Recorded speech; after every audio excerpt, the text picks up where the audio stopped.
Welcome to the mysterious world of Magic Island, a place where anything can happen. Lost to time, hidden by strange forces, and filled with secrets that stretch beyond the imagination.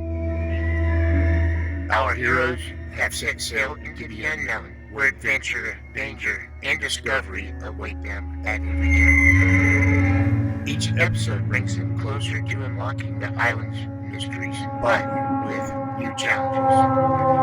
Who knows what they will uncover next? Now sit back and close your eyes. Let the theater of the mind take you on a journey to Magic Island.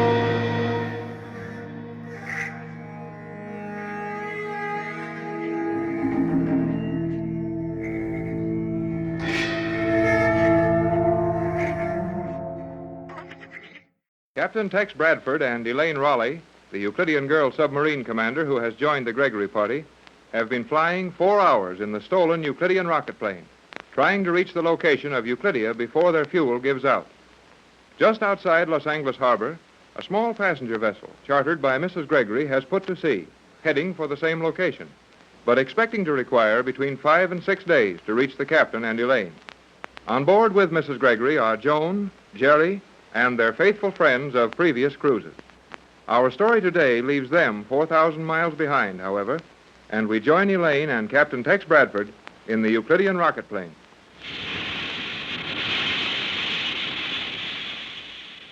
How's the fuel holding out, Elaine? It is nearly exhausted, Captain Bradford. You think we can make it? I am checking our position. We've got 25,000 feet of altitude to help us. I believe we will need it. It is foolish to waste our last bit of fuel if we may glide down and save it. Well, why save it? We may need it later. There won't be enough left to take us anywhere. No, but there may be sufficient to keep us from drifting anywhere. Yeah, sure. I guess I'm getting old. No one person can think of everything. You seem to do a pretty good job of it. Thank you. Found out where we are? We are within gliding distance of Euclidia. Okay, cut your power and let's go down. I am doing so. I just had another pleasant thought to add to our troubles. If it concerns something we can do nothing about, it is not wise to worry about it. Well, we can't do anything about this, but I can't help worrying about it either. What is it? We're not going to have fuel enough left to take us very far from where we land, is that right? Correct. And what happens to us if we find that G-47 and his Euclideans are swarming all over the water waiting for us? That is indeed an unpleasant thought. However, you must have thought of that before this. Yes, I have, but it looks a little different when you're looking at it from back home and when you're drifting down into it. I hope we will find the submarine locks of Euclidia helpless as we left them. If you were right about how long they'd stay bottled up in there, we're okay. It will be only a short time until we know. How fast are we falling? 5,000 feet a minute. Gee, that's falling pretty fast. Can we check it when we get ready? I have tested my helium tanks.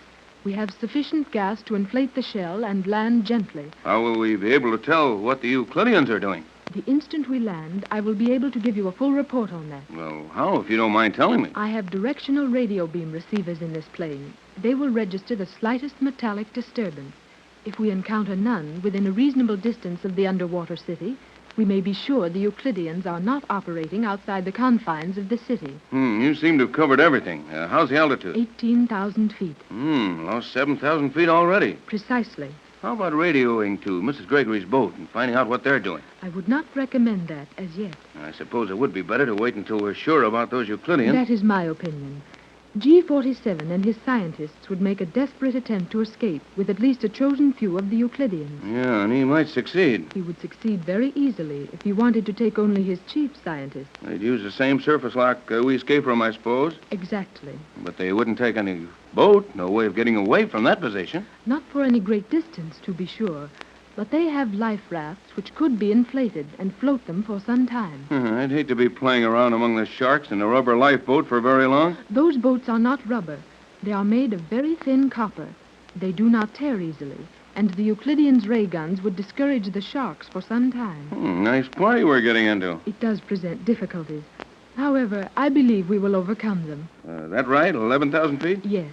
Falling more than 5,000 a minute, then. I think not. Have you anything strong enough to steady that water through at this altitude? Naturally. That slender copper tube set into the panel before you, pull the tube downward. Like this? Ouch! Yes, Captain, that is correct. Maybe, but I don't like my telescopes hitting me in the head. Its length is greater than you would expect. You may now look downward through it. Don't you have to aim it at anything? That is a reflecting telescope with a lens perfected on Euclidia.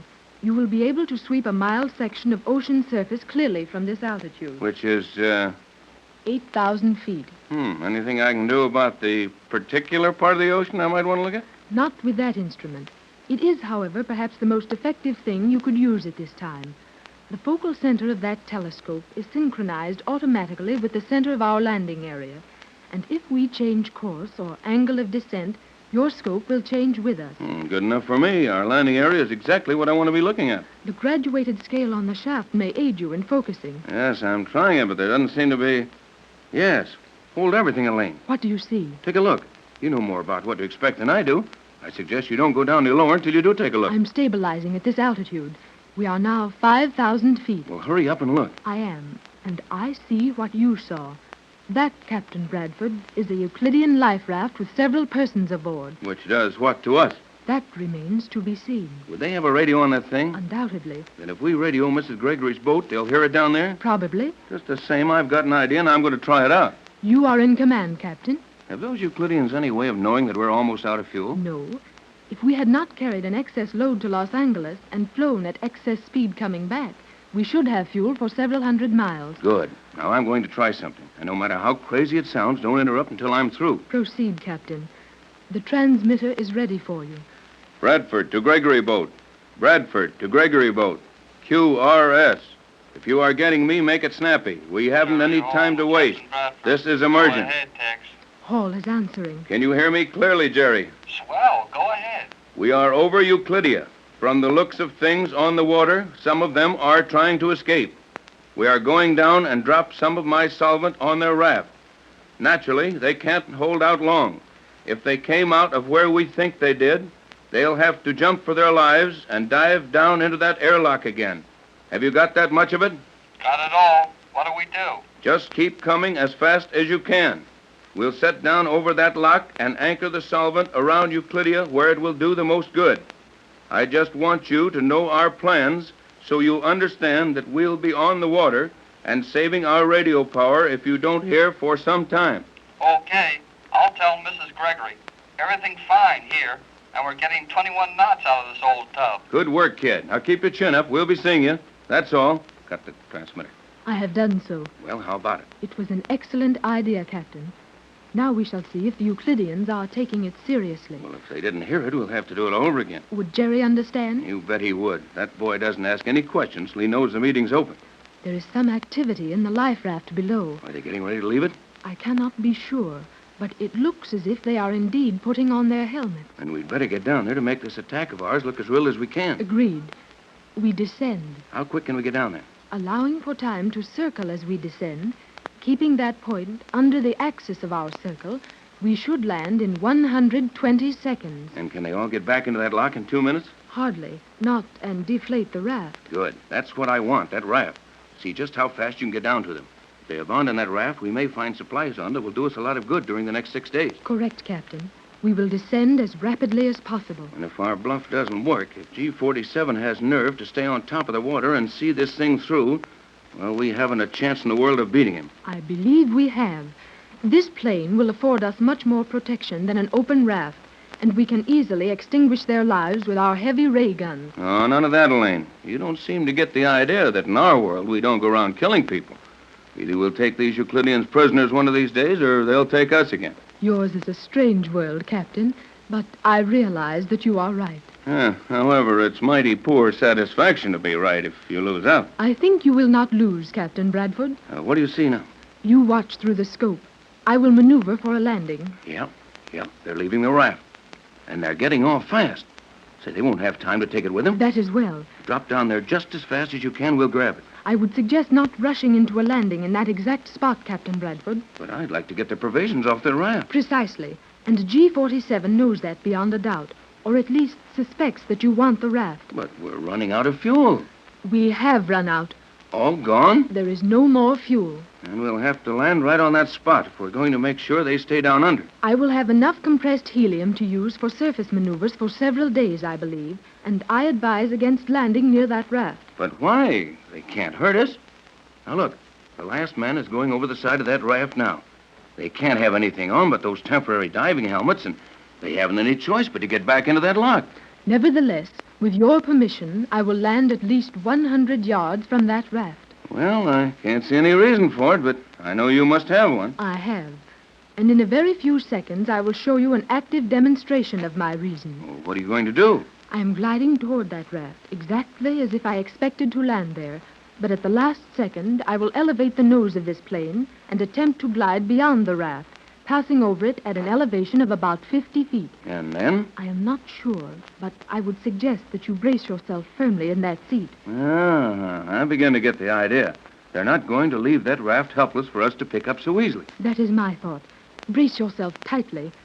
I will now glide above the raft, and we will see what G-47 has left for us.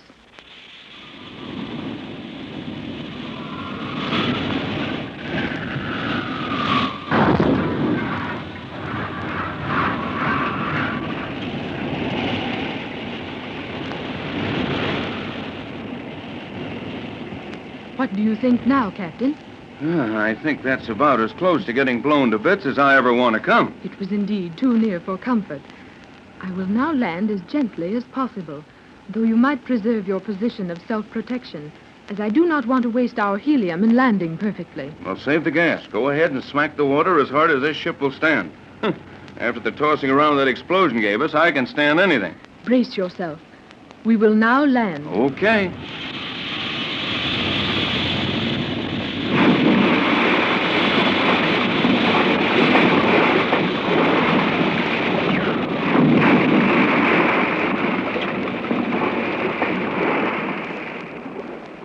We are now stabilized on the surface of the water, How far from that airlock? approximately 200 yards from the spot at which the raft was blown up. Good.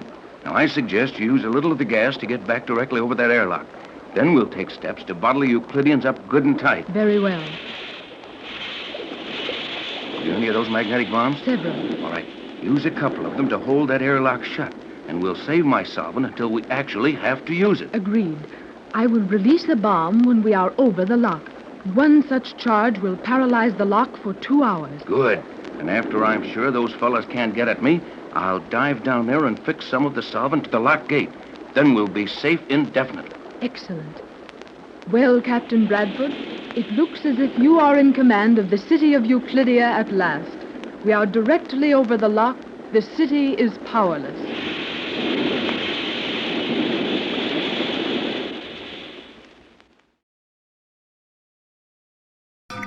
And so, another chapter closes on Magic Island. Our explorers have faced mysteries, dangers, and thrills. Yet, the island still holds its secrets close. What lies ahead? New allies? Or unexpected foes? Make sure you join us tomorrow to find out what awaits on Magic Island, where the adventure never ends. Right here on Golden Age Radio, rumble.com/C/GAR.